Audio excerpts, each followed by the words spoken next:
করতে হবে না। এজন্য যেই মা পেটে বাচ্চা নিয়ে কোরআন তেলাওয়াত করে ওই বাচ্চা খুব দ্রুত কোরআনের হাফেজ হয়। ওয়াদাইয়ান ইলাল্লাহি বিইজনিহি ওয়াসিরাজাম মুনীরা ফাকাদ ক্বালা আল্লাহু তাবারাকা ওয়া তাআলা في كلامه المجيد وفرقانه الحميد সবাই একটু জবানটা ছেড়ে দিয়ে আমার সঙ্গে বলেন আউযু বিল্লাহি মিনাশ বিসমিল্লাহির রাহমানির রহিম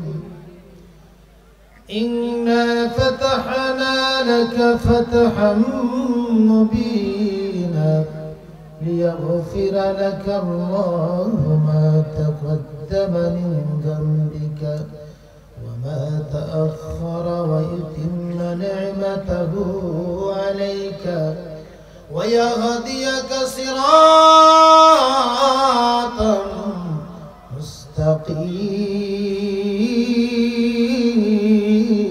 مستقيما وينصرك الله نصرا عزيزا هو الذي أنزل السكينة في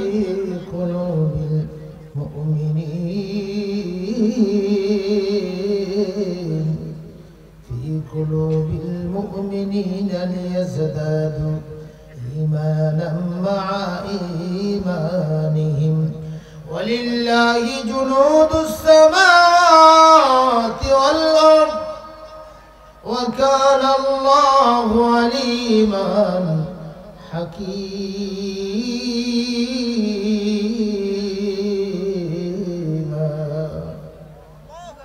وقال رسول الله صلى الله عليه وسلم الدنيا كلها متاع وخير المتاع الدنيا امرأة الصالحة وقال تعالى في شأن رسول الله إن الله وملائكته يصلون على النبي يا أيها الذين آمنوا صلوا عليه وسلموا تسليما اللهم صل على সবাই একটু জবান ছেড়ে দেন চিনি ওলা চলবে না যে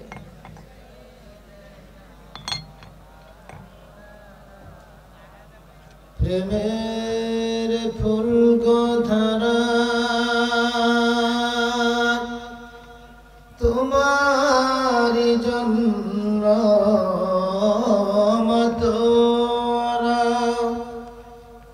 আমি হতে পারি সবিহারা যদি তোমার প্রেমের শুধু পাই গো সারা হে রাসূল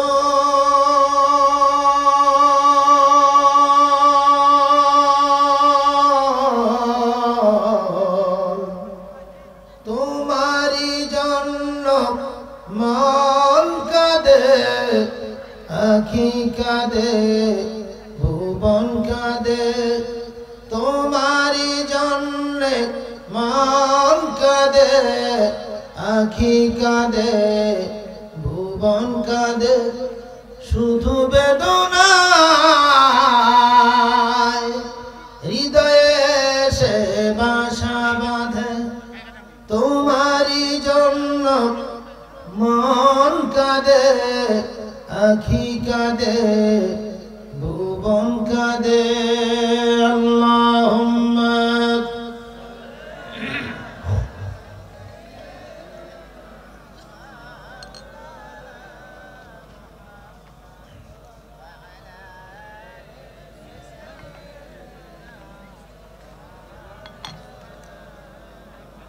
লা ইলাহা ইল্লাল্লাহ একসঙ্গে সবাই লা ইলাহা জোরে লা ইলাহা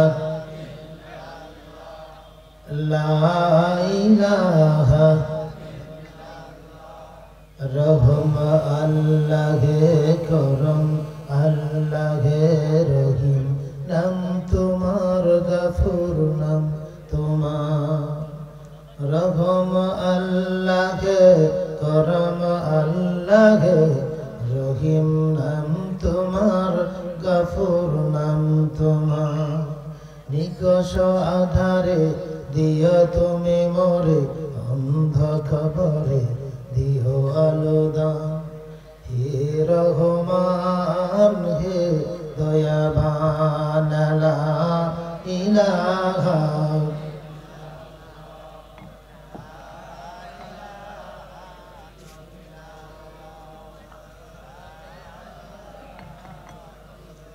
লা ইলাহা ইল্লাল্লাহু মুহাম্মাদুর রাসূলুল্লাহ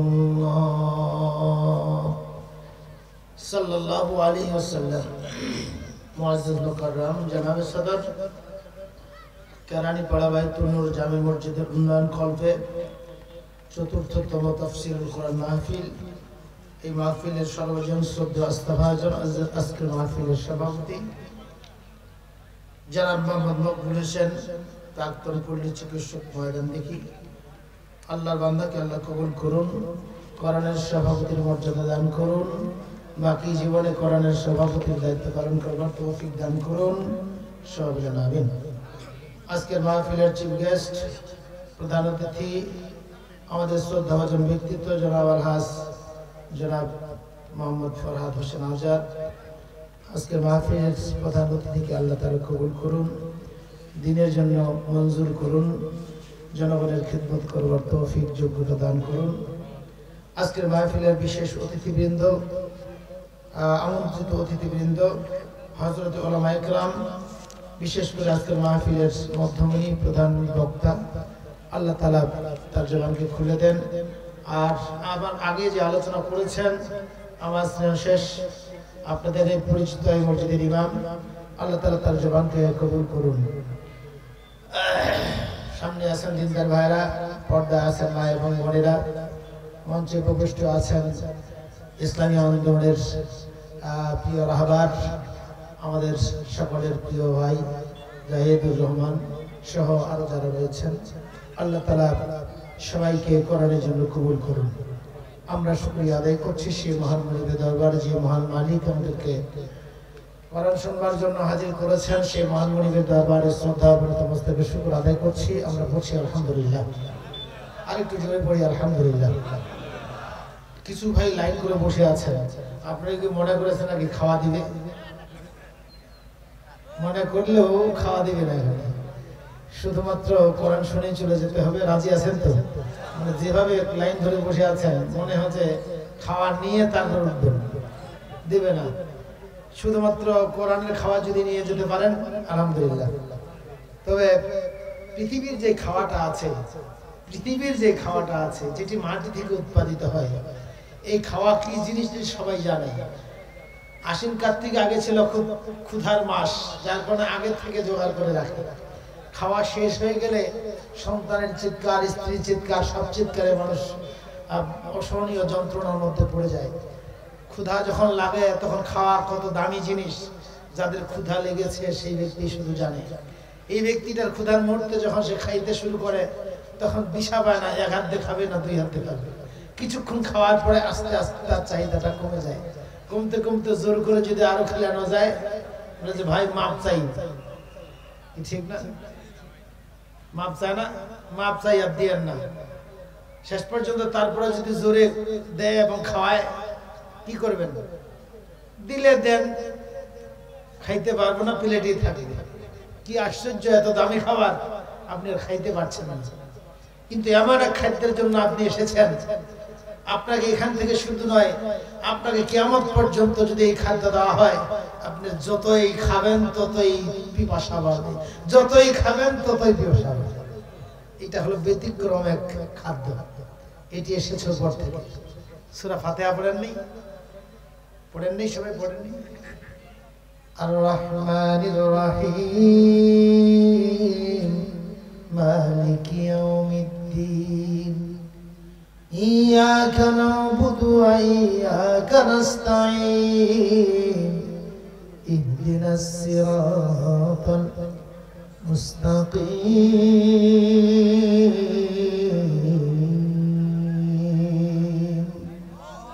শুধু একটা জিনিস আপনাদের বলে দেব,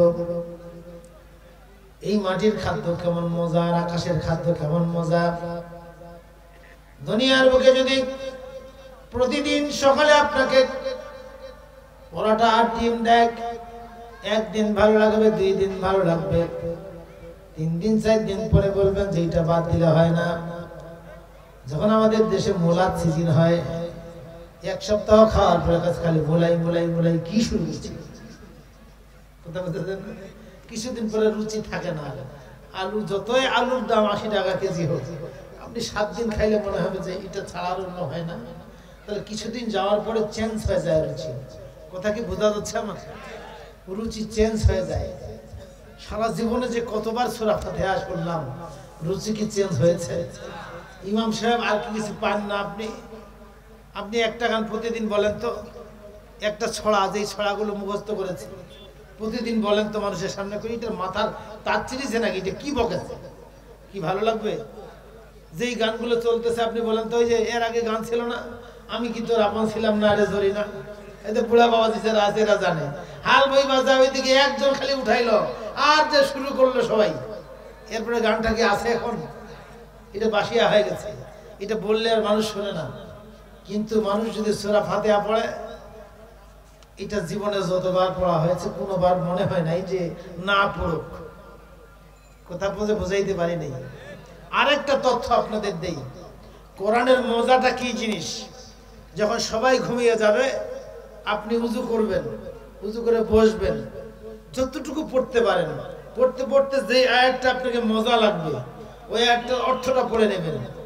যেই অর্থটা আপনাকে মজা লাগবে, কিছু কিছু অর্থ আছে না পড়তে মজা লাগে, মানে অর্থটাই মজা লাগে যে এটা এত সুন্দর কথা। এই আয়াতটা আপনি বারবার পড়বেন, কিছুক্ষণ পড়তে পড়তে পড়তে পড়তে আপনার মনে হবে যে আপনার মাঝে এই আকাশের আর কোনো ভেদ নাই, সব দরজা খুলে দেওয়া হয়েছে। মনে হবে যে আকাশ থেকে কোন সুরের লহরী আপনার ভিতরে আসতেছে, কোন সুখ আসতেছে, কোন সময় ঘন্টার পর ঘন্টা পার হয়ে যাবে। একটি আয়াতকে কেন্দ্র করে কত লক্ষ লক্ষ কথা আপনার ভিতরে হাজির হবে, আপনি বলতে পারবেন। তখন আমি বুঝি যে আল্লাহ যে তাআলা যে কথাটা বললেন, মাঝে মাঝে অবাক হই যে আল্লাহ হিসাব নিকাশ করে কথা বলছে নাকি মানুষগুলো ভুল বুঝতেছে। আল্লাহ তাআলা বলছেন এই তো কোরআন, এক হাত দিয়ে তুমি 10টা কোরআন হাতে নিতে পারবা। আকলামু ওয়াল বাহরু ইয়ামুদ্দুহু সাবআতুন আবহুরিম মা নাফিদাত কালিমাতুল্লাহ ইন্নাল্লাহা আজিজুন হাকীম।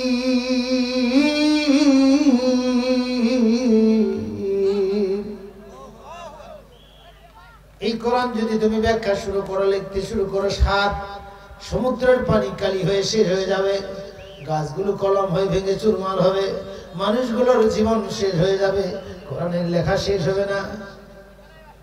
আল্লাহু আকবার। এটা কেমন কথা বলেন তো?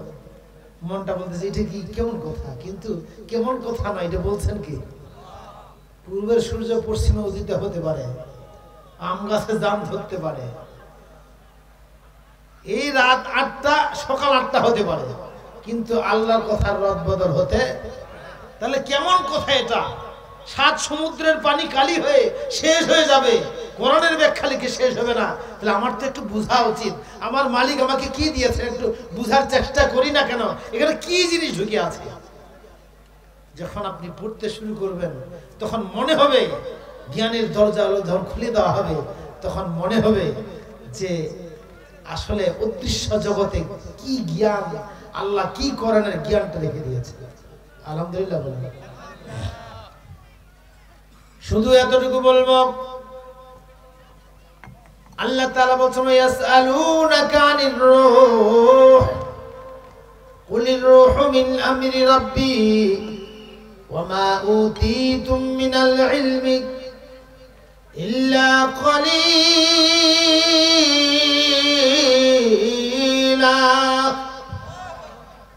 ও নবী, আপনাকে জিজ্ঞাসা করে রূহ কি জিনিস, আপনি বলেন রূহটা হলো আল্লাহর একটা নির্দেশ। এরপরে আল্লাহ বলছেন মা উতীতুম মিনাল ইলমি ইল্লা কালিলা, মানুষকে আমি অল্প জ্ঞান মাত্র দিয়েছি, বেশি দেই নাই, সবকিছু অল্প করে দিয়েছি। এখন বুঝেন রূহ কি জিনিস। আমি প্রশ্ন করি রূহ কি, আপনার উত্তর দিবেন রূহ হলো আল্লাহর নির্দেশ। এই নির্দেশ কি উপর থেকে আসছে না নিচ থেকে আসছে? উপর থেকে আসছে। এই যে আপনি তাকায় আছেন আমার দিকে, আপনার রূহ আছে বলেই তাকাচ্ছেন। ওই যে আপনি মুস্কি মুস্কি হাসতেছেন কোরআনের কথা শুনে, রূহটা আছে বলেই। ওই যে আপনার স্ত্রী আপনাকে বলছে আজকে কালের বড়ি আনিও দেখি, আপনি খুব খুশি হয়ে কালের বড়ি নিয়ে যাবেন, কারণ আপনার বউ নিয়ে যেতে বলেছে। যদি আপনি নিয়ে যান তাহলে আপনাকেও সে খুশি করবে। আপনি এই রূহ আছে বলেই আপনি নিয়ে যেতে পারবেন। আপনার ছেলেটা বাপ বলে ডাকতেছে, আপনার কলেজে আসতেছে, আপনি যে সুখ পাচ্ছেন রূহটা আছে বলেই। আপনি এখনই মরে যান, আপনার ছোট্ট সন্তানটা এইভাবে দেখবে, কাছে যাবে না, এইদিকে চিপে ধরবে, লাশের পাশে বসবে না। আপনার স্ত্রী রাতটা পার করবে আপনার সঙ্গে, আপনার সন্তানরা বাপ বলে ডাকবে না, আপনার রাজনীতির দল আপনাকে নিয়ে আর মিছিলে যাবে না, আপনার নেতা আপনাকে আর টাকার প্রয়োজন মনে করবে না। কথাটা কি ঠিক না বলুন? আর একটু জোরে বলেন। আল্লাহ বলছেন বাহাদুরিটা কিসের? তুমি যে তোমার মতো চলছো বান্দা, বাহাদুরি কিসের? তোমার রব তোমাকে নির্দেশটা ঢেলে দিয়েছেন, এটা হলো আল্লাহর পক্ষ থেকে নির্দেশ এসেছে। তো এই নির্দেশটা তোমার কাছে কত প্রিয় বান্দা। যদি তুমি দেখো যেই শরীরের মধ্যে রূহটা আছে, এই শরীরের হাত আর চলে না, পা আর চলে না, এই শরীরের ভিতরে রক্তগুলো আর কাজ করে না রে বান্দা। তখন তুমি দৌড়াও দেশের পর দেশ, ডাক্তারের পর ডাক্তার, কোন ডাক্তারে গেলে, কোন ডাক্তারের কাছে গেলে আমার কি এই যে রক্তের লোহিত কণি ভালো হবে, অর্থাৎ এই যে ক্যান্সার হয়েছে, ক্যান্সার এটা ভালো হবে, জানে যে ক্যান্সার ভালো হয় না, তারপরে জমি বিক্রি করে, গরু বিক্রি করে বিদেশে যায়। কেন যায় বলেন তো? শরীরটা রক্ষার জন্য না রুহটা রক্ষার জন্য? এইটা যদি দুর্বল হয়ে যায় তাহলে এই সানি আর থাকবে না, এটা অনুভূতি থাকবে না, এই চিকিৎসার জন্য যায়। আল্লাহ বুঝাচ্ছেন বা দেশ ঘুরলা, কত ডাক্তারের কাছে গেলা, কত ভিজিট দিলা, বান্দা জীবনে হিসাব করলে দেখা যাবে তোমার জীবনের এমন কোন জায়গা নাই যেখান থেকে টাকা খরচ হয় নাই। হিসাব করেন তো ভাই, প্রতিদিন কত ঔষধ খান, কি ঠিক আছে? এমন ব্যক্তি আছে প্রতিদিন 200, 300, 500 টাকা পর্যন্ত ওষুধ খায়। এমন ইনজেকশন আছে প্রতিদিন, আমার এক ভাই প্রতিদিন ইনজেকশন করতে 1 মাস, একটা ইনজেকশন 30,000 টাকা। এরপরে আস্তে আস্তে ওইটার মেয়াদটা কমে। আল্লাহ রাব্বুল আলামিন বুঝালেন বান্দা, এই শরীরটাকে ঠিকাবার জন্য কত মেডিসিন খাইলা, কত ডাক্তারকে ভিজিট দিলা রে বান্দা, কত খাদ্য খেয়ে তোমার শরীরটাকে তাজা বানাবার জন্য চেষ্টা করলাম বান্দা। যেই নির্দেশটা তোমার ভিতরে আছে, এটি যদি বের হয়ে আসে তোমার চোখের পাওয়ার আর থাকবে না। ওই যে ডাক্তারের কাছে ড্রপটা নিয়েছিলাম, প্রতিদিন 3 বার দিবা, চোখের পাওয়ার বাড়বে। ওই ড্রপ দিলে আর বুঝেন নেই, আমি বুঝাইতে পারলাম না। ওই চোখের ড্রপ দিয়ে আর চোখের পাওয়ার বাড়বে না, কারণ কি নাই, রূহ নাই। ওই ওষুধগুলো আর কাজ করবে না বান্দা। একটা নির্দেশ তোমার ভিতরে দিলাম, এই দেহের পিছনে কত খরচ করলাম, কত ইনজেকশন দিলা, কত ডাক্তারের ভিজিট দিলা, কত তুমি ওষুধ খাইলা, হিসাব করলে একটা ব্যক্তির লক্ষ লক্ষ টাকা চলে যাবে। ও বান্দা, তোমার ভিতরে যে আমি নির্দেশটা দিয়ে দিলাম, রুটা দিয়ে দিলাম, এটিকে তাজা করবার জন্য কয়টা ডাক্তারের কাছে গিয়েছো, কত ভিজিট দিয়েছো, এই ডাক্তারের কাছে গিয়ে কয়টা ট্রিটমেন্ট নিয়েছো, আর কত ওষুধ খেয়েছো। তখন ওটার কি ওষুধ, রুইয়ের আবার কি ওষুধ? আল্লাহ রাব্বুল আলামিন বললেন বান্দা, এই শরীরকে তাজা করবার জন্য প্রতিদিন সকালে হাল ধরে যাও জমিনের মধ্যে। এই জমিন তোমার অনেক প্রিয়, এই জমিনের আইলটা ঠেলবার জন্য রাতের পর রাত পরিকল্পনা করেছ। সামান্য 1 শতক জমির জন্য কত যে মামলা করেছে রে বান্দা, কত যে রক্ত ঝরিয়েছ, কত যে ঝগড়া করেছ, কত সম্পর্ক ছিন্ন করেছ, কিসের জন্য? ভাই জোরে বলেন ভাই, আপনার হাতে ধরি পায়ে ধরি, খালি আমাকে একা বোকাবেন না, আপনারা কথা বলবেন। শুধুমাত্র এই জমিন দিয়ে আমাকে সৃষ্টি করা হয়েছে বিধায় জমিনটা আমার কাছে তত প্রিয়। এই জমিনের কাছে অনেক কিছু আমি পাবো, এখান থেকে উৎপাদিত ফসল আমি খেলে আমি তাজা হব। আল্লাহ রাব্বুল আলামিন বলছেন, বান্দা এই জমিন থেকে তোমার শরীর সুস্থ হবে, এই জন্য সকালে হাল নিয়ে যাও, সারাদিন হাল বাও, ওই জমিনে আবাদ করবার জন্য কত চেষ্টা করো। এরপরে এই জমিনটার দাম তোমার কাছে কত তুমি ভালো করেই জানো। জমির শতক কত এটা আর আপনাদের সঙ্গে কথা বলে লাভ নেই, এটা আপনারা ভালো করেই জানেন। আর জমিন যে কত প্রিয়, আমার মনে হয় জীবনের চেয়ে প্রিয়, জীবনের চেয়ে নয়, জীবনের মতোই, কারণ ওইটা দিয়ে আমাকে বানানো হয়েছে। এই জন্য আমার যেমন আমার কাছে দাম, ওটাও কম নয়। আল্লাহ তাআলা বলছেন, বান্দা কারো কাছে জমিনটার দাম কম, কারো কাছে একটু বেশি। কেউ জমিন কিনে খাবার খায় না, না খায় জমি কেনে, আর কেউ আবার জমি বিক্রি করে। এই জন্য জমিনের দাম সবার কাছে সমান, বিষয়টা এমন নয়। মদিনার মধ্যে সবচাইতে একটা বাগান, আমাদের দেশে যেমন রাস্তার পাশে জমির দাম বেশি, এই মোড়ে মোড়ে যেখানে বাজার আছে এগুলো জমির দাম একটু বেশি, আবার যেখানে শহর আছে এই জমিগুলোর দাম আরো বেশি। ঢাকা শহরের জমির দাম আরো বেশি, ঠিক না? মক্কা নগরীতে ওই রকম রাস্তার পাশের জমির দাম বেশি নয়, ওখানে বেশি হলো শহরের পাশের জমির দাম। সব চাইতে বেশি দাম হলো ওই গ্রামে গঞ্জে যেখানে বাগান গড়ে উঠেছে, খেজুরের বাগান, ওই বাগানগুলোর জমির দাম সবচাইতে বেশি। আমি ওই বাগানের মধ্যে গিয়েছিলাম, একটা বাগানের একটা মনে করে কি বলে ছড়ি বলে বাঁধা বাঁধা, যে খেজুরগুলো ধরেছে এরকম এরকম লম্বা, এই লম্বা লম্বা খেজুর গুলো দেখে মনে হয় তাকিয়ে থাকি, এত বেশি দাম। একটা গাছের মধ্যে কয়েক হাজার টাকার খেজুর আছে। ওই মক্কা নগরীতে যেই মানুষটার একটা বাগান আছে, শহরে যেমন আপনার জমি 2 বিঘা জমি থাকলে একটা মার্কেট যদি আপনার থাকে, আপনি যেমন মশান নিয়ে চলেন, মার্কেটের মালিক, ঠিক না? মানে মালিক হইলেই কিন্তু ওর একটা মশান এসে যায়। ওই মক্কা নগরীতে যেই মানুষটার বাগান আছে, ওই মানুষটার সবচেয়ে বেশি দামি মানুষ।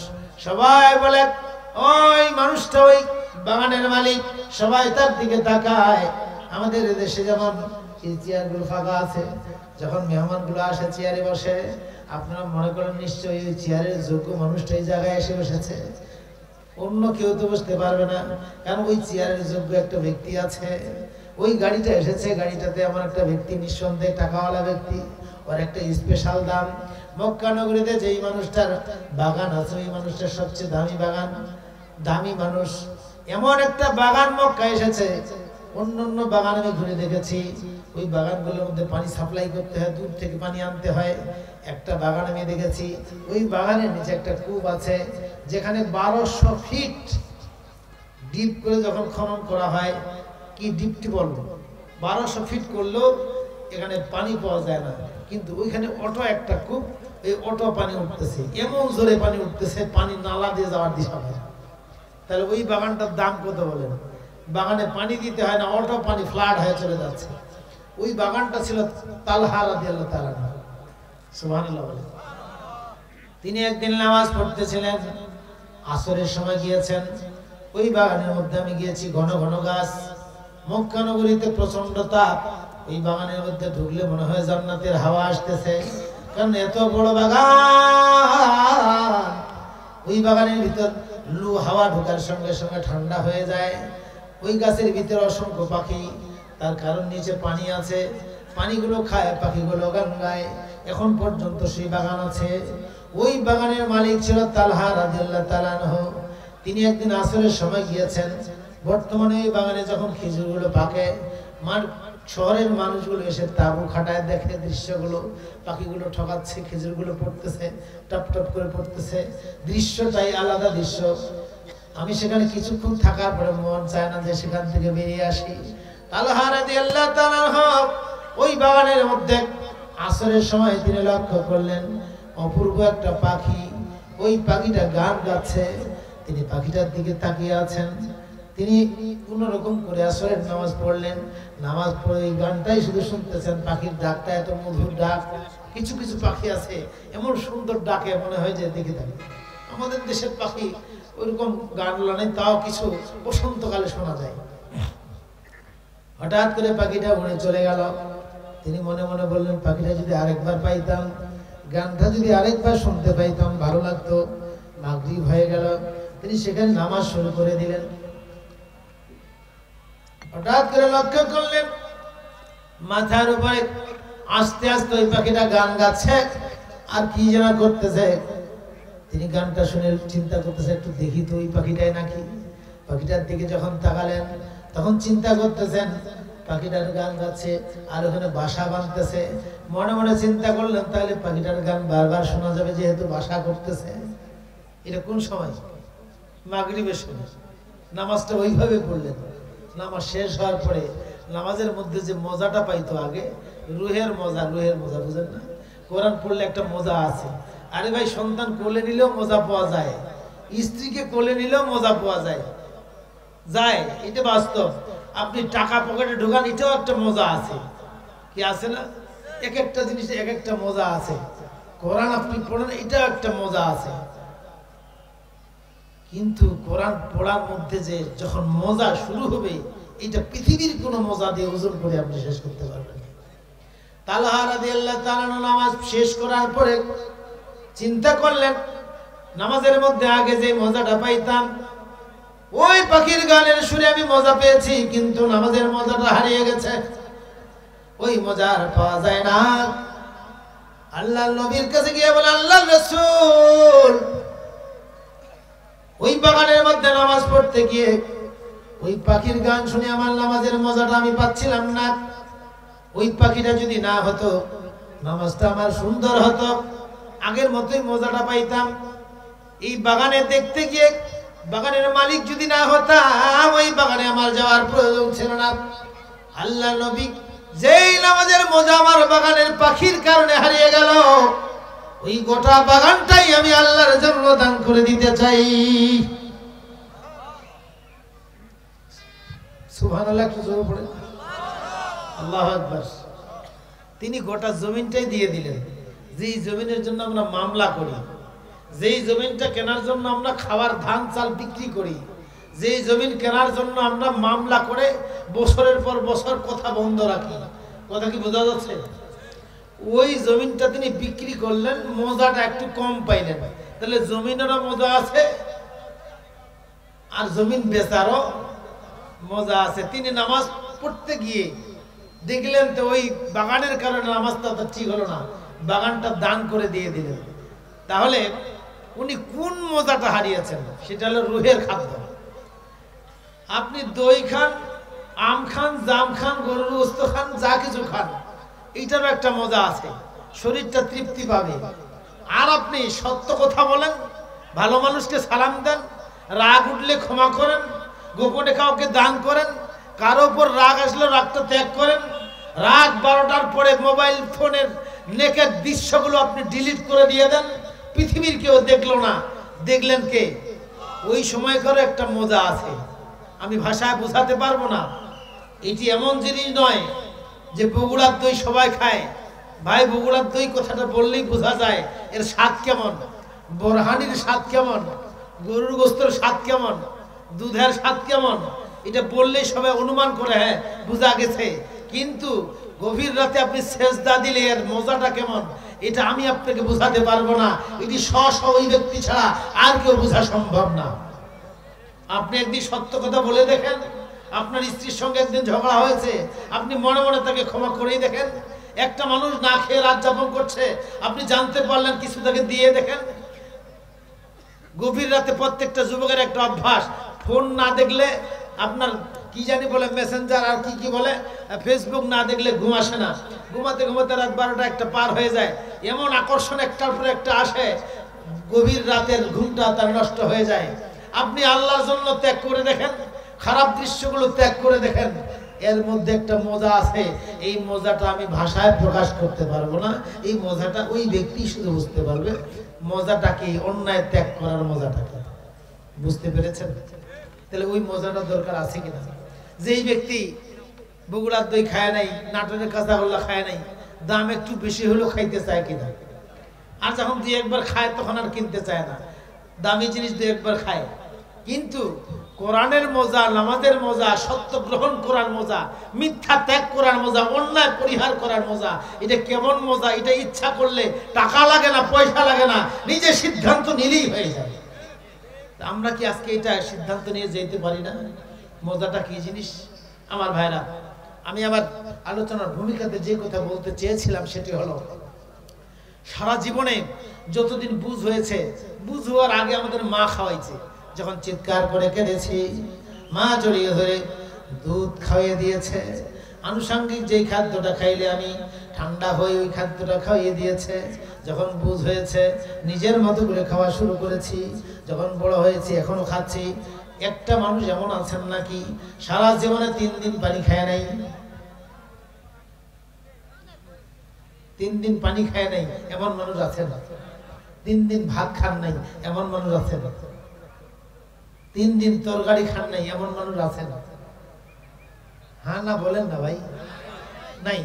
তার মানে 3 দিন 7 দিন খাই নাই এরকম মানুষ নাই। যদি আমি আজকে এমন মানুষ যদি একজন আসতো 7 দিন পর্যন্ত খায় নাই, তাহলে এই মানুষটাকে স্বাভাবিকভাবে আসতে হতো না, ওকে তলথে রুগীর মতো আনে এখানে শোয়াই দিতে হতো, না হলে বসে থাকা তার পক্ষে সম্ভব ছিল না। একবার ভালো করে বুঝুন, শরীরকে সুস্থ রাখবার জন্য জীবনে 7 দিন খাই নাই এমন দিন কোনোদিন পার হয় নাই। কিন্তু কি আশ্চর্য, এই শরীরটা না খেয়ে সুস্থ আছে, না খায়ে সুস্থ আছে, না খেয়ে সুস্থ থাকতো না। কিন্তু এমন কোনোদিন কি কারো গেছে 7 দিনে মিথ্যা বলে নাই, 7 দিনে আজান হয়েছে, নামাজ বাদ দেয় নাই? এরকম কি আছে নাকি? আছে। তাহলে জীবনে এমন 7 দিন পার হয়েছে, আজান হলো, নামাজে গেল না, আল্লাহটাকে সাড়া দিল না, আল্লাহর দিন প্রতিষ্ঠার কাজ করলো না, এমন 1 দিন 2 দিন 3 দিন শুধু নয়, বছরের পর বছর এই রুহটা না খেয়ে না খেয়ে কত যে দুর্বল হয়ে গেছে, এই রুহটা হাঁটতে পারে না, এ একেবারে নির্বাক হয়ে গেছে। একে যখন কোনো ভালো কথা বলতেছেন তখন শোনায় পায় না, কারণ ওর জানত কিচ্ছু নাই। কথা বলতে বুঝাইতে পারিনি।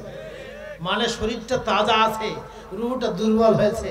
শরীর 7 দিন না খাইলে যেমন দুর্বল হয়, ওই রুহটা বছরের পর বছর খাইতে পায় নাই, শুধু ওকে কুখাদ্য খাওয়ানো হয়েছে, যেই খাদ্যটা খাওয়ালে দুর্বল হয়। আমার ভাইরা, এমন খাদ্য আছে না যেটা খাইলে পাতলা পায়খানা হয়? কি খাদ্য আছে? এরকম আছে কিছু। আপনি খান, বেশি করে কাঁঠাল খান, বাসি পেটে খান, দেখবেন যে শুরু হয়ে গেছে। এরকম কিছু খাদ্য আছে আপনার পাতলা পায়খানা শুরু হবে। তাহলে পাতলা পায়খানা যদি 3 দিন চলে আর বমি 3 দিন চলে, তাহলে শরীরের অবস্থা কি হবে? তাহলে কুখাদ্য খাবার কারণে শরীরের শক্তিটা পলকের মধ্যে দুর্বল হয়ে গেছে। আমাদের প্রতিনিয়ত মিথ্যা বলি, আমাদের চোখ দিয়ে যাহা দেখা দরকার, যে স্ত্রীর দিকে ভালো নজরে তাকার দরকার, যে মায়ের দিকে বাবার দিকে রহমতের দৃষ্টিতে দেখার দরকার, সেটি না দেখে আমি আমার স্ত্রীকে না দেখে অন্য নারীর দিকে তাকাই। অন্য নারী খুঁজে না পাইলে মোবাইলে দেখি, খুঁজে বাইর করে দেখি। ঠিক না বে ঠিক? তাহলে এই চোখ দিয়ে আমার কুখাদ্য ঢুকলো, এই জবান দিয়ে মিথ্যা ঢুকলো, এই রাজনীতিতে মিথ্যা ঢুকলো, যত জায়গা আমি কাজ করতেছি এই রুহটাকে শুধু দুর্বল করেই যাচ্ছি। এটা যে কত দুর্বল হয়ে পড়ে আছে, শুধু নিভু নিভু অবস্থা আছে, এটির দ্বারা কোনো কাজ হয় না। এটি বুঝবো কেমনে? মাহফিলের আয়োজন হয়েছে, আমার কানের মধ্যে আওয়াজ গেল, তোমাদেরকে কোরআন ডাক দিচ্ছে, আমার কাছে লিফটেজ গেল, সাদা নিল, তোমাদেরকে ডাক দেওয়া হচ্ছে, ঢাকা থেকে কথা বলার জন্য মানুষ আসতেছে, বিশাল একটি আয়োজন করা হয়েছে। এতবার বলার পরে এমন আত্মা দুর্বল হয়ে গেছে, এর কানের ভিতরে কথা ঢুকেই না। ঠিক না ঠিক? আর যদি রুহটা তাজা থাকতো, একদিন নামাজের মজা নষ্ট হওয়ার কারণে গোটা বাগানটাই নবীজি আমি দান করে দিয়ে দিলাম। এখন পর্যন্ত ওই বাগানটা জনগণের জন্য, ওই আরবের মধ্যে মানুষগুলো খেজুরগুলো খায়। সুবহানাল্লাহ। তাহলে এই রূহ একটা শক্তি।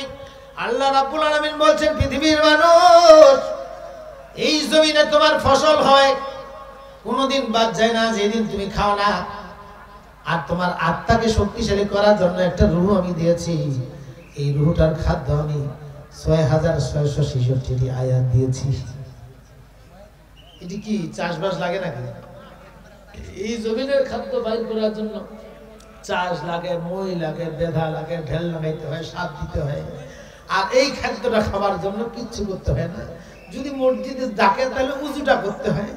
আর যদি কোনো একসঙ্গে কথা বলে তাহলে মিথ্যা কথা বলা যায় না, গীবত করা যায় না। এই তো নাকি জমিনে যেমন আগাছা রাখা যায় না, উঠায় ফেলতে, বন্টন এগুলো উঠায় ফেলেন, আর সার দেন, গাছ গাড়েন, হইতে শুরু করবে।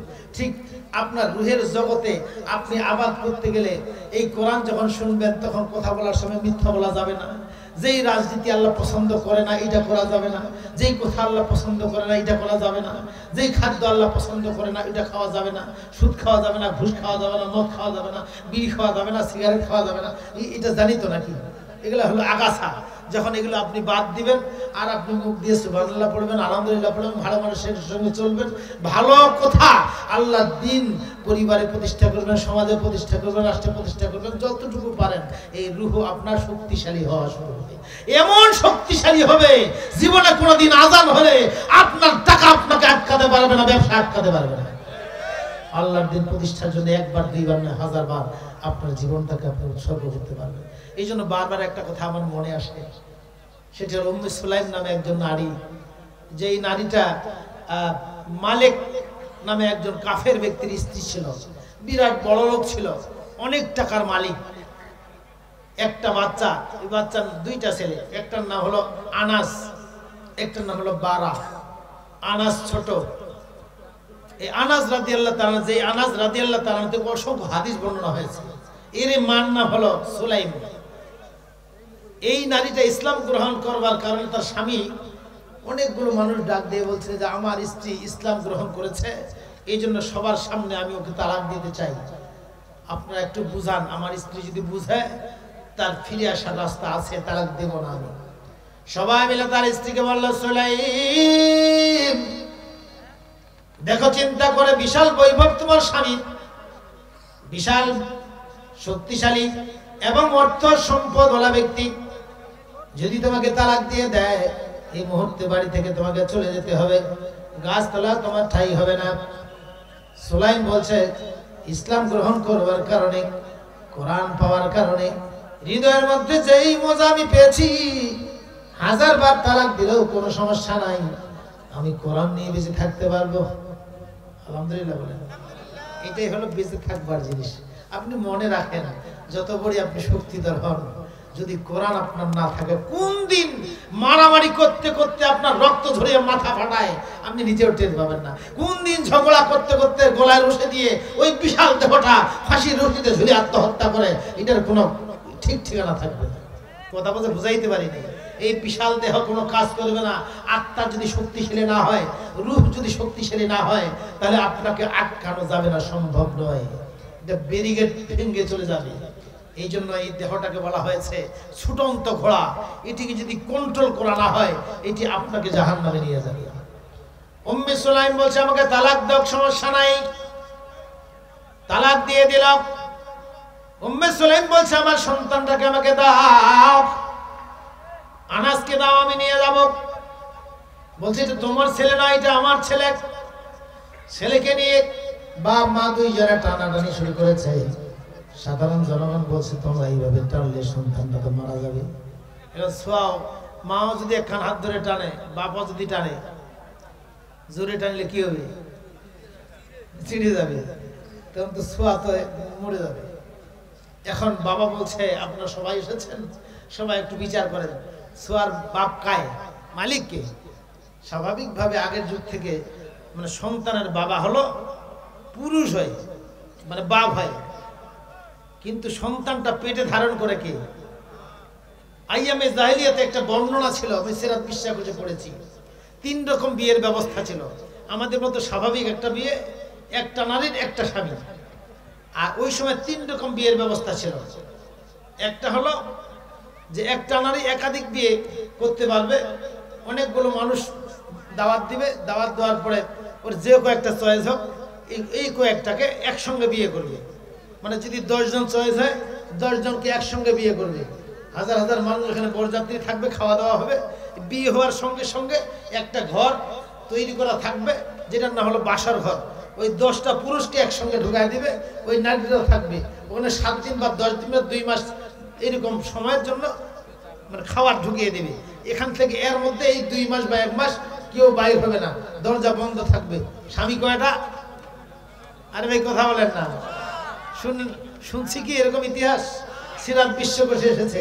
3 রকম বিয়ের পদ্ধতি। একটা বলতেছি, একটা হলো একটা স্ত্রী একটা স্বামী, আরেকটা হলো হাজার হাজার মানুষকে ডাক দেওয়া হবে, এই মানুষগুলোকে খাওয়ানোর পরে পছন্দ যে কয়েকটা পছন্দ হয় এদেরকে বিয়ে করে বাসর ঘরে ঢুকানো হবে, ওইখানে থাকবে 2 মাস অথবা 1 মাস। এই 1 মাস আর বাইর হবে না, ওখানেই থাকবে। একটা স্ত্রী, 10 জন বা 12 জন, 5 জন 7 জন স্বামী, এরা থাকার পরে বের হয়ে চলে আসবে। চলে আসে তারা আপন আপন বাড়ি চলে যাবে। যখন যেই দিন বিয়ে হয় ওই দিন মেলার মধ্যে তাদের নাম, বাপের নাম, ওই পাত্রদের বাপের নাম, মায়ের নাম, তারপরে ওদের ঠিকানা, বাড়ি কোথায়, এটা ওইখানে উকাজের মেলায় ওইখানে ডায়েরি আছে, লিখে দিবে যে অমুক স্ত্রীটা স্বামী, এই 10 জন ব্যক্তি, ওদের নামগুলো থাকবে, ওরা আপন আপন বাড়িতে চলে যাবে। এই যে 1 মাস বাসর ঘরে থাকলো, বাসর ঘরে থাকার পরে এই 1 মাস বা 2 মাস থাকার কারণে এই মেয়েটার গর্ভ হবে। পরের বছর যখন মেলা শুরু হবে তখন এই 1 বছরের মধ্যে এই সন্তানটার বয়স হবে কয় মাস? আজকে যদি সন্তানটা জন্ম হয় মায়ের পেটে যায়, তাহলে সামনের বছর ওর বয়স কত? 2 বছর 2 মাস, ইয়েস, অর্থাৎ 9-10 মাস পরে জন্ম হবে বাচ্চাটা। এই 2 মাসের বাচ্চা নিয়ে ওর মা তখন মেলায় আবার আসবে, ওই ডায়েরি খুলবে, ডায়েরি খুলে মেলার মধ্যে ঘোষণা দিবে যে গত বছর যে আমাদের অমুকের বিয়ে হয়েছিল 10 জন পাত্র, এই পাত্র 10 জনকে হাজির করেন। পাত্র 10 জন আসতে চাবে না, কারণ বাচ্চা তো একটা, বাপ হলো কয়টা? এই বাচ্চার ভাব কেউ নিতে যাবে না, কারণ আনন্দের সময় সবাই আনন্দ করছে, বাচ্চাটা এখন কার? এই মুহূর্তে একটা অনুষ্ঠান হবে, এই অনুষ্ঠানে বাচ্চা নির্ধারণ করা হবে। আজকে সেই অনুষ্ঠানটা বাচ্চা কিভাবে নির্ধারণ হয় এই মুহূর্তে আজকে বোধহয় আর বলা সম্ভব নয়। কি লিখছে? মহিলাদের জন্য আলোচনা করলে ভালো হয়। আলহামদুলিল্লাহ, কালেকশন করা প্রয়োজন। হ্যাঁ, কালেকশন তো প্রয়োজন, যেহেতু আজকের মাহফিলটাই এখানে লেখা আছে জামে মসজিদের উন্নয়ন করবে। এই জন্য মসজিদের উন্নয়ন না হলে তো এরা আর কোনোদিন মাহফিল করবে না, যে মানুষগুলোর কাছে উন্নয়নের জন্য ডাক দেওয়া হয়েছে। তবে এইটুকু আমাদের জানার দরকার, সর্বশেষের বাপ কিভাবে বাইর হবে, ঠিক না? আমার ভাইরা, আইয়ামে জাহিলিয়াত কাকে বলা হয়? সেখানে উকাদের মেলায় সব ছেলেদেরকে ডাক দেওয়া হবে। ডাকার পরে এক এক করে বাচ্চাকে সবাইকে দেওয়া হবে। বাচ্চাকে গ্রহণ করতে চাইবে না। এখন বাচ্চাটা কার বলেন তো? ওর মাকে বলা হবে, আপনি বলেন ওর বাপকে। এখন ওর মাকে কই আসবে? একসঙ্গে 10টা বাপ, এখন কোন বাপের সন্তান এটা কি বলা সম্ভব? এই মুহূর্তে বিচার বিশ্লেষণ করে ওই মেলার মধ্যে দেখবে যে এই বাচ্চাটার সঙ্গে কার মিল আছে। এই যার মিল আছে ওরে ঘাড়ে বাচ্চাটা চড়াই দিয়েছে। এইভাবে একটা ওই সময়কার একটা নিয়ম নীতি ছিল। পৃথিবীতে এক এক সময় এক এক রকমের নিয়ম নীতি চলতো। আমি যেই কথা বলতে চেয়েছিলাম সেটি হলো, ওই বাচ্চাকে নিয়ে টানাটানি শুরু হয়েছে। উম্মে সুলাইম বলছে ছেলেটা আমার, ওর বাপ বলছে ছেলের বাপ আমি।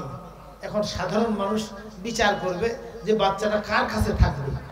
বাচ্চাটাকে মাঝখানে বসিয়ে দিয়ে 2 দিক থেকে বাবা মাকে বলা হবে, আপনারা বাচ্চাকে ভালো ভালো কথা শুনান, যেই দিকে বাচ্চা আকৃষ্ট হয় সেই দিকে চলে যাবে। একবার বাবা একবার মা, 2 জনে বাচ্চাকে বলছে, বাবা রাত যখন গভীর হয় তোমাকে ছাড়া আমি ঘুমাইতে পারি না, তুমি আমার সন্তান, ছোট্টবেলায় তোমাকে দুধ পান করেছি। ছেলে কিচ্ছু বলে না। বাবা বলতেছে, ওই যে ছাগলগুলো দেখা যায়, ভেড়াগুলো দেখা যায়, উটগুলো দেখা যায়, টোটালগুলো আমার, আমি মরে গেলে এর মালিক তুমি হবা, তুমি আমার ছেলে। এমনি করে 2 জনে ওয়াজ শুনাইতে শুনাইতে ছেলেটা কিচ্ছু বলে না। হঠাৎ করে আনাস রাদিয়াল্লাহু তাআলা আনহু 2 জন যখন বন্ধ হয়ে গেল, মানুষগুলো বলছে কি ব্যাপার, বাচ্চারা কিছুই বলে না কেন? তিনি একবার মায়ের দিকে, একবার বাবার দিকে, একবার মায়ের দিকে, একবার বাবা, এইভাবে দেখতে দেখতে সে বলে উঠলো, আমি মায়ের কাছে যাবো। সুবহানাল্লাহ বলবেন। বাবার টাকা বেশি না মায়ের টাকা বেশি? বাবার। মায়ের কাছে যাবে কেন? ওকে জিজ্ঞাসা করা হলো, কি দেখলাম? আনাস বলছে, আমার বাবা মা 2 দিকে আমি বারবার তাকাচ্ছিলাম। তোমরা কি দেখেছো? বলে হ্যাঁ দেখেছি। আমি কেন মায়ের দিকে গেলাম আমি তো জানি। আমার মা চলে গিয়ে রাতে গাছের ছায়া ছাড়া আর কোনো জায়গা নেই থাকার। রাতে আমাকে কি খাওয়াবে, খাওয়ার মতো মায়ের কাছে কিছুই নাই, কিন্তু আমি কেন সেই দিকে যাচ্ছি? সবাই বলছে বলো। বলে দুইজনের দিকে তাকাতে তাকাতে আমার মায়ের দিকে তাকিয়ে আমি এমন একটা আলোর ঝলক দেখতে পেলাম মায়ের চেহারার মধ্যে। এটি কোন আলো নয়, এটি সরাসরি আমার মালিকের পক্ষ থেকে নূর, এটি হলো কোরআনের আলো। এই আলোটা দেখে আমার মনের মধ্যে যে মজাটা আমি পেয়েছি, সারা রাত না খেয়েও, সারা রাত ওই বাবার সুন্দর ঘরে না থেকেও আমি আনন্দের সাথে দিনগুলো পার করতে পারবো। এই কোরআনের মজা হলো এটা। আমাকে বলা হয়েছে মা বোনদের উদ্দেশ্যে কিছু আলোচনা করতে, তো সময় আসলে তো কতটুকু আছে জানি না।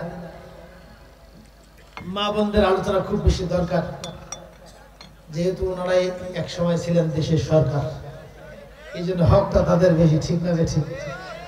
এই মা বোনদেরকে যদি কোরআন শোনানো হতো আগে থেকে, তাহলে এত আলেম জেলখানায় ঢুকতো না, ঠিক না ঠিক? এই জন্য আল্লাহ তাআলা বলছেন মহিলাদেরকে আগে কোরআন শোনাও, কারণ ওরা পেটে মানুষ ধারণ করে, ওদের কাছে কোরআন শুনে পেটের বাচ্চা বড় হবে। এই বাচ্চা পেট থেকে বের করে আর 144 ধারা কোনোদিন জারি হবে না। আলেমকে আর জেলখানায় বন্দী হয়ে চোখের পানি ফেলতে হবে না, আলেমদেরকে ফাঁসির মঞ্চে জীবন উৎসর্গ করতে হবে না। এজন্য যেই মা পেটে বাচ্চা নিয়ে কোরআন তেলাওয়াত করে, ওই বাচ্চা খুব দ্রুত কোরআনের হাফেজ হয়। এক তাফসীরের মধ্যে এসেছে যে কোনো মা যদি পেটে বাচ্চা নিয়ে সূরা ইউসুফ পাঠ করে, তাহলে ওই বাচ্চাটা সবচেয়ে বেশি সুন্দর চেহারা নিয়ে জন্ম হয়। আমার ভাইরা, কোরআন যে এত বড় মানে কারেন্টের মতো ঔষধ, এটা আমি জীবনে কোনো ওষুধের এরকম, আপনি জ্বর হোক যত বড় আপনি অ্যান্টিবায়োটিক খাওয়ান, জ্বরটা নামতে দেরি হবে। কোরআনটা এমন একটা ট্রিটমেন্ট, এমন একটা ওষুধ। আল্লাহ তাআলা বলছেন قد جاءتكم موعظة من ربكم وشفاء لما في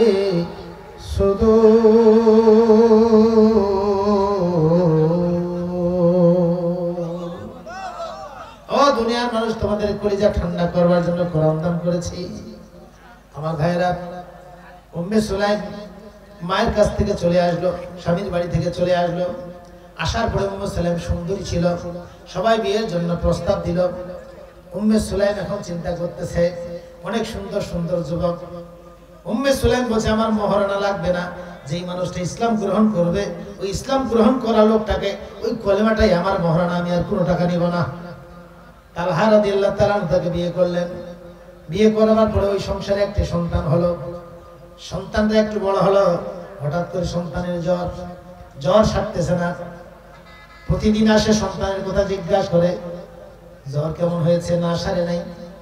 বাবার ঘুম নাই, মার ঘুম নাই, দীর্ঘদিন নির্ঘুম রাত পার হয়ে যাচ্ছে। হঠাৎ করে একদিন সন্তানটা বিকালে মারা গেল। স্বামী বাইরে গেছে, ওষুধপত্র নিয়ে এসেছে, খাওয়াও কিছু নিয়ে এসেছে। এসে বলছে বিবি, সন্তানের জ্বরের খবর কি? এখন স্ত্রী বলতেছে প্রতিদিন তো খায় না, সন্তানের জ্বর সারে না, মা বাবার খাওয়া হয় না, রাতগুলো সন্তানের পাশে বসে রাত পার করতে হয়। আজকেও যদি বলি সন্তান মারা গেছে, তাহলে আজকেও তার খাওয়া হবে না। আমার স্বামী তো অজ্ঞান হয়ে মারা যেতে পারে, সন্তান তো আর কোনোদিন ফিরে পাবো না। আল্লাহ তাআলা যে স্বামীকে সন্তুষ্টির জন্য স্ত্রীকে দায়িত্ব দিয়েছে, আজকে শুধু সন্তানের মরণের কষ্টটা একটু চেপে রেখে শুধু আমার স্বামীকে বলবো, আমার সন্তানটা ঘুমাচ্ছে, তুমি একটু খেয়ে নাও, এরপরে যখন উঠবে তখন আমরা বসে বসে সন্তানকে পাহারা দিব। মিথ্যা হবে নাকি কথাটা? সন্তান তো ঘুমাচ্ছে নাকি, এই ঘুমটা হলো, আর কোনোদিন জাগবে না। মিথ্যা তো হয়নি। তিনি বলছেন মিথ্যা তো আর হলো না, আমার স্বামীকে শুধু বলবো খাওয়ার উদ্দেশ্যে, যেন সে একটু খায়, তারপর না হয় বলবো। তখন তো আমাকে রাগ দেখাতে পারবে না যে আমি তো মিথ্যা বলিনি, ও ঘুমাচ্ছে। আমি এই উদ্দেশ্যে আমার স্বামীকে বললাম, সন্তানটা তোমার আর জ্বর নাই, মরে গেলে কি জ্বর থাকে নাকি, সন্তান তোমার ঘুমাচ্ছে। আমার স্বামী তখন বললো, যাক বিবি, এতদিন থেকে পেটে যে খিদা ছিল বলতে পারি নাই, বুঝতে পারি নাই, কারণ বিপদের মুহূর্তে খিদা অনুভব হয় না, বিপদ যখন চলে যায় তখন খিদাটা বোঝা যায়, ঠিক না? উনি বললেন যে আমি অনেক ক্ষুধার্ত, তাড়াতাড়ি খাবার নিয়ে আসো। আমি তাকে সন্তুষ্ট চিত্তে খাওয়া সামনে দিলাম। সে বলল যে সন্তান যখন ঘুমাচ্ছে, তুমিও তো দীর্ঘদিন ঘুমাও না, তুমিও তো দীর্ঘদিন খাও না, এসো একসঙ্গে খাই।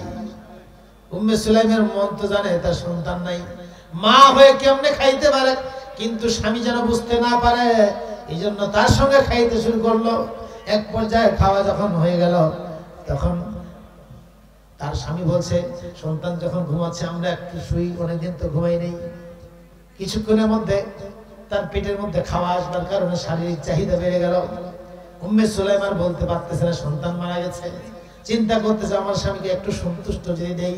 আল্লাহ রাসূল বলেছেন, যেই নারীর আচরণের কারণে, যেই নারীর চাহনির কারণে, যেই নারীর হাসির কারণে তার স্বামীর কলিজা ঠান্ডা হয়, একবার যদি সে ঠান্ডা করতে পারে আল্লাহ রাব্বুল আলামিন 8টা জান্নাত তাকে দান করবে।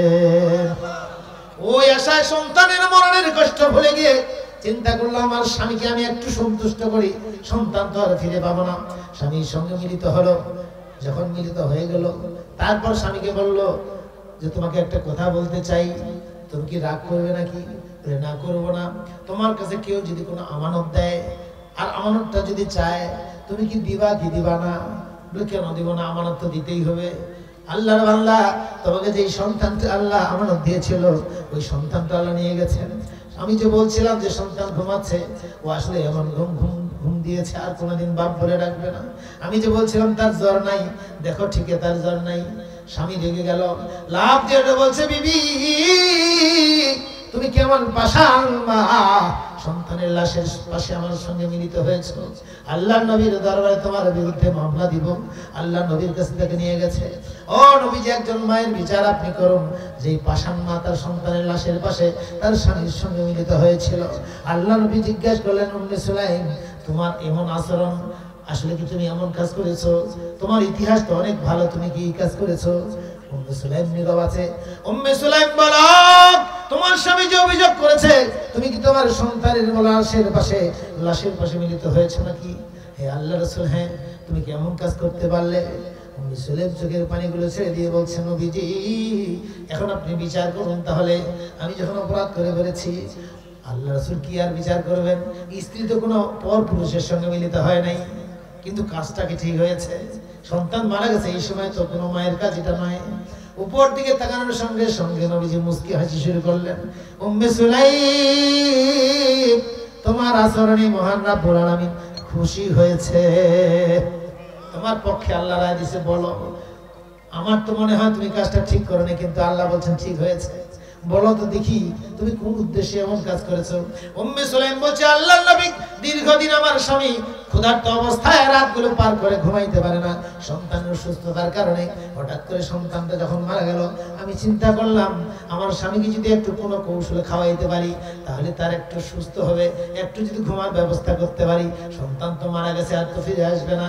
আল্লাহর কসম, আমার মনের মধ্যে শুধু নয়, পৃথিবীর কোনো মায়ের মনের মধ্যে এমন খায়েশ রাখতে পারে না সন্তান অসুস্থ হলে ওই স্বামীর পাশে সহবাস করা তো দূরের কথা, তার স্বামীর সঙ্গে ঘুমানো তার সম্ভব নয়। কিন্তু আল্লাহ নবী আমার হৃদয়কে এমন পাষাণ বানিয়ে আমার স্বামীকে সন্তুষ্টির জন্য আমি তাকে খাওয়ার ব্যবস্থা করেছিলাম, অন্য কোনো উদ্দেশ্য আমার ছিল না। খাওয়ার পরে আমার স্বামী যখন আমাকে তার বিছানা আহ্বান করলো, ওই সময় চিন্তা করলাম আজ থেকে যদি তাকে ঘুম পাঠাইতে পারি তাহলে অন্তত আমার স্বামী একটু সন্তুষ্ট চিত্তে ঘুমাবে। আল্লাহ নবী তাকে ঘুম পাঠাইতে পারি নাই, তার শারীরিক চাহিদা উত্তেজনা সৃষ্টি হয়েছে, আমি তাকে সেটাও সন্তুষ্ট করলাম। আল্লাহ নবী পৃথিবীর এমন কোন মা নাই যেই মা সন্তানের লাশের পাশে এমন কাজ করতে পারে। শুধুমাত্র ওই আল্লাহর জান্নাতের আশায় এমন কাজ করেছি। আল্লাহ রাসূল বলে, উম্মে সুলাইম তোমাকে আল্লাহ মাফ করে দিয়েছেন, আল্লাহ তোমাকে জান্নাতের ব্যবস্থা করে দিয়েছেন। আর একটি সন্তান হারানোর কারণে আল্লাহ রাব্বুল আলামিন 10টি কোরআনের হাফেজ এবং আলেম তোমাকে দান করার সিদ্ধান্ত নিয়েছেন। এইজন্য আল্লাহ রাব্বুল আলামিন বলেন, ইন্না ফাতাহনা লাকা ফাতহাম মুবিনা। আয়াতটি পাঠ করেছি, এর ব্যাখ্যা বিশ্লেষণ ঐতিহাসিক প্রেক্ষাপট বলতে গেলে দীর্ঘ সময়ের প্রয়োজন। আল্লাহ রাব্বুল আলামিন বলেন, যখন কোনো মানুষ দিন বিষয়ের জন্য আল্লাহর কোরআন নিজের ব্যক্তি জীবনে, পারিবারিক জীবনে, রাতের অন্ধকারে, দিনের আলোতে, দিন বলতে কি আপনি রাস্তায় চলছেন, অনেকগুলো নারী যাচ্ছে, এখানে আপনার চোখটাকে কন্ট্রোল করবেন। আপনি চেয়ারম্যান হয়েছে, সরকারি মাল এসেছে, এখানে আপনার ইনসাফ বন্টন করবেন। ঠিক এমনি করে প্রত্যেকটা জায়গায় ব্যবসা করতেছেন, একটা বোকা লোক এসেছে, তাকে না ঠকানো। প্রত্যেকটা জায়গায় দিনকে যখন একটি মানুষ প্রতিষ্ঠা করার সিদ্ধান্ত গ্রহণ করবে, ব্যক্তি, পরিবার, সমাজ, রাষ্ট্রে, আল্লাহ বলছেন তার আগের পরের সব গুনাহ আমি মাফ করে দিয়ে দেব। কি দিন প্রতিষ্ঠা করার দরকার আছে কিনা? রাজি আছেন কারা কারা? দুই হাত উঁচু করে দেখান তারা। লিল্লাহে তাকবীর, লিল্লাহে তাকবীর। আল কোরআনের আলো, নারায়ে তাকবীর। আজকের মাহফিল আলহামদুলিল্লাহ। হাত নামান। এরপরে আল্লাহ রাব্বুল আলামিন বলেন নি'মাতাহু আলাইকা ওয়া ইয়াহদিয়াকা সিরাতাম মুস্তাকিমা।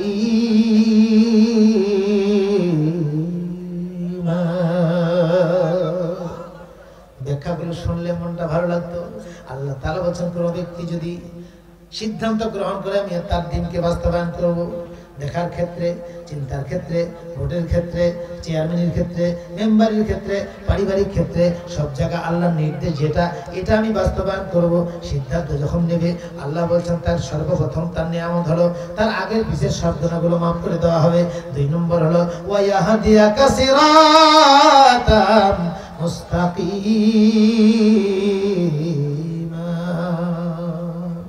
আচ্ছা বলেন তো দেখি, যদি গুনাহ মাফ হয়, আগের পাশের সব গুনাহ যদি মাফ হয়, তাহলে সিরাতুল মুস্তাকিমের দরকার কি? সিরাতুল মুস্তাকিম হলো যেই পথে চললে মজা লাগে, মজা। ঢেল বাড়িতে চললে কি মজা লাগে না?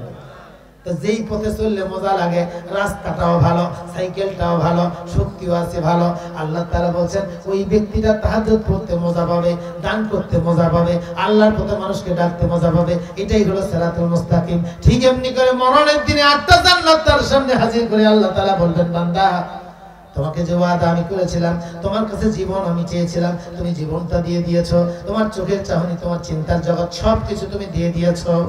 ইস্তারা মিনাল মুমিনিন আনফুসাহুম ওয়া আমওয়ালাহুম বিআন্না লাহুমুল জান্নাহ। ওই মরণের বিছানায় আল্লাহ জান্নাত ওই বান্দাকে যখন দেখাবে, তখন যে মজাটা পাবে, এটাই হলো সিরাতুল মুস্তাকিম।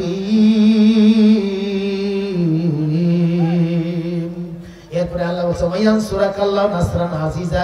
বান্দাকে সাহায্য করা হবে নাসরান আজিজা, যেই সাহায্য পাইলে বান্দা তার প্রয়োজন পূরণ করবে।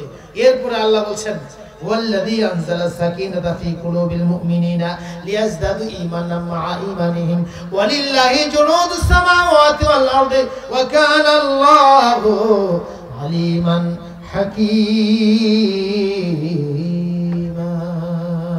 আল্লাহু আকবার। তিনি সেই সত্তা যিনি বান্দার হৃদয়ের মধ্যে শান্তি ঢেলে দেন। জোরে বলেন সুবহানাল্লাহ। অনেক বড় ব্যাখ্যা।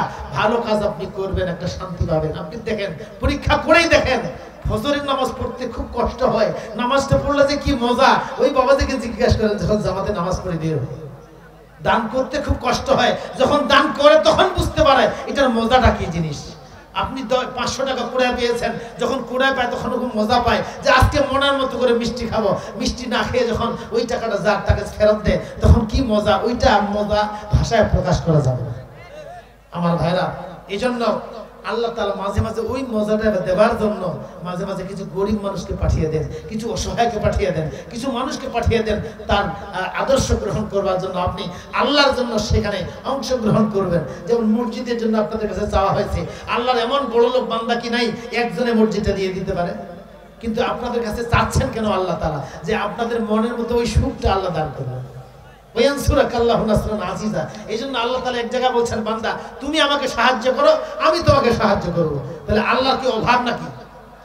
অভাব নাই, কিন্তু আল্লাহ মসজিদ দিয়েছেন, বান্দাকে বলছেন তুমি আমার অভাবটা পূরণ করো, আমি তোমার অভাব পূরণ করব। তাহলে বান্দা, সব বান্দা অভাবী, ঠিক না বেঠিক? পারিবারিক সমস্যা, টাকার সমস্যা, মামলার সমস্যা, বিভিন্ন সমস্যা, এই সমস্যাগুলো সমাধান দরকার আছে কিনা? এই জন্য এই মসজিদের যদি আপনি দান করেন, তাহলে আপনার সমস্যার সমাধান করবেন কে? একটু পরীক্ষা করা দরকার কিনা? দরকার নাই? কারা কারা পরীক্ষা করবেন? একটু হাত উঠে দেখান তো। বাকিরা পরীক্ষা করবেন থাক, হাত নামান। আপনারা যদি 1 টাকাও না দেন, কর্তৃপক্ষ উপায় নেই, আপনাদের কাছে টাকা নেবে। কিন্তু মসজিদ একদিন হয়ে যাবে, ঠিক না? মসজিদটা দেখেন, এখানে মাত্র কয়েকটা বাড়ি, কিন্তু মসজিদটা পাকা করছে। মসজিদের বাকি কাজ করবার সাধ্য সামর্থ্য তাদের নাই। আল্লাহর কোনো বান্দা যদি থাকেন, আপনার জমিও চাচ্ছে না, আপনার ব্যবসাও চাচ্ছে না, আপনার যতটুকু সম্ভব আপনি আল্লাহকে দিয়ে আপনি প্রমাণ করতে পারেন যে আল্লাহ আমার যতটুকু সম্ভব আমি দিয়েছি। দেখবেন আল্লাহ তাআলা বলছেন ওয়ায়ানসুরাকাল্লাহু নাসরান আজিজা। যেমন সাহায্য করলে আপনার উপকার হয়, ওই পরাক্রমশালী তেমনই সাহায্য আপনাকে করবে। সর্বপ্রথম বলেন তো কুল আল্লাহর বান্দা আছেন যে মসজিদের জন্য 2-4-10,000 টাকা? বাবাজি জি বলেন, দাঁড়াইলে কিন্তু মনে করবো যে আপনি কিছু একটা বলবেন। দেখেন কেউ আছেন নাকি 1-2,000 টাকা? বলেন, খুব দ্রুত বলেন।